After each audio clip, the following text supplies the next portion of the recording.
Salut à tous, c'est Yanda pour le 7ème épisode de Comics et Hardcover que j'ai choisi aujourd'hui de consacrer à Injustice, les dieux sont parmi nous, année 1, édité en 2 tomes par Urban Comics dans la collection Urban Games. Cette série se positionne en préquel aux jeux vidéo, l'histoire prenant place 5 ans avant les événements intervenant dans le mode solo du jeu. Donc tout de suite, oui, si vous avez déjà retourné le jeu vidéo, vous pouvez quand même vous ruer sur le comics, vous y découvrirez et apprendrez de nouvelles choses. Et non, pour celles et ceux qui n'y ont pas encore joué, le comics ne spoile rien du tout, bien au contraire.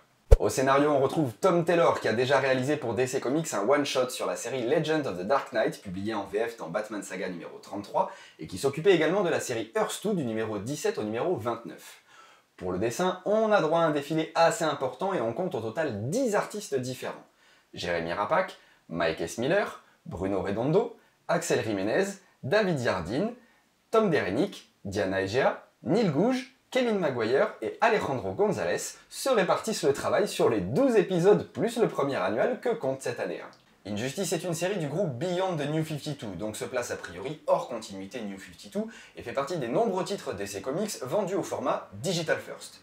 Ce format consiste à proposer d'abord à la vente le titre au format digital numérique, via des plateformes de téléchargement comme Comixology par exemple, avant d'être édité en version papier. Injustice, les dieux sont parmi nous, année 1, a droit à un nouvel épisode digital toutes les semaines, vendu 0,99 $. Alors attendez quand même avant de prendre vos calculatrices, faut que je vous donne une précision importante. Le format Digital First est différent du format papier. Dans le cas de Injustice, les dieux sont parmi nous, année 1, un numéro papier correspond à 3 numéros Digital First. Et une page de comics papier correspond à peu près à 2 pages de Digital First. Voilà. Les calculatrices sont autorisées, vous avez 2 heures, coefficient 4, on se retrouve juste après.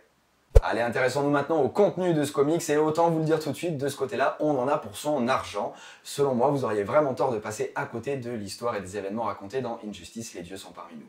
Passé la première page, on découvre que globalement tout va bien, Superman file le parfait amour avec Lois Lane, va même être papa, Batman lui casse du méchant à Metropolis, même si on sait que ça va obligatoirement partir en et suite à une proposition de l'homme d'acier, on a même droit à une case avec un Batman qui sourit. Et ben voilà, je vous l'avais dit que ça allait partir en À quoi on n'a pas le droit de dire Puis très vite, c'est la descente aux enfers pour Superman, déclenchée et orchestrée par le Joker.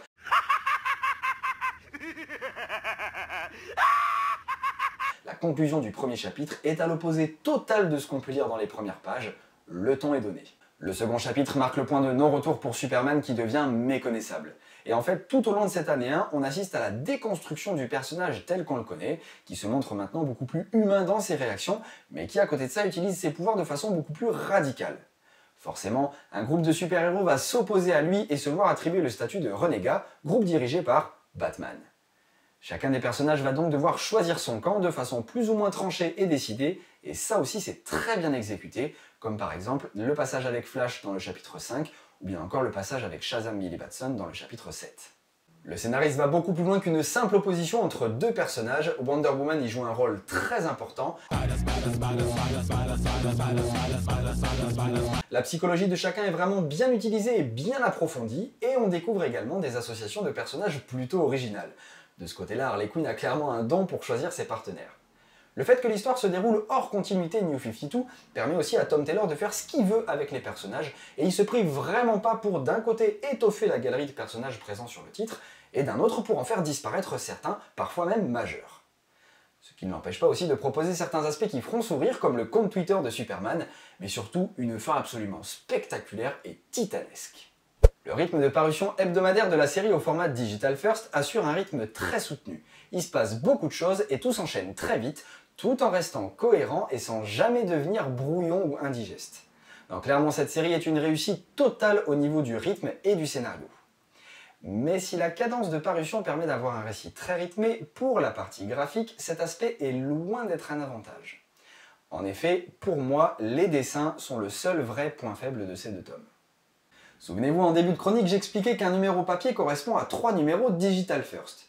On a donc pour la pagination, en moyenne, 3 artistes différents par chapitre. Chacun d'entre eux assurant un numéro Digital First afin de respecter les deadlines plus facilement et d'éviter les retards de publication. Sauf que comme il s'agit de 3 numéros différents, on n'a aucune cohérence artistique. Et à certains moments, on se retrouve avec des styles complètement différents, juste d'une page à l'autre. Et parfois c'est vraiment gênant, d'autant que la différence est loin d'être dans le bon sens du terme. Le personnage qui souffre le plus selon moi de ces changements un peu brutaux d'artiste est Wonder Woman. Par exemple, on a ici la version dessinée par Jérémy Rapac, bien portante et avec un aérodynamisme un peu particulier. Et bien lorsqu'on tourne la page, changement d'artiste, on la retrouve avec 5 bonnets et 15 kilos en moins. Surprenant d'autant que quelques pages plus loin, nouveau changement d'artiste, elle récupère sa poitrine tout en gardant la ligne.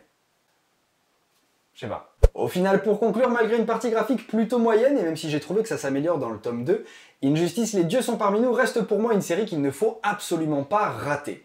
Des personnages sous un nouveau jour, beaucoup d'événements forts dans une histoire bien écrite, prenante et très rythmée.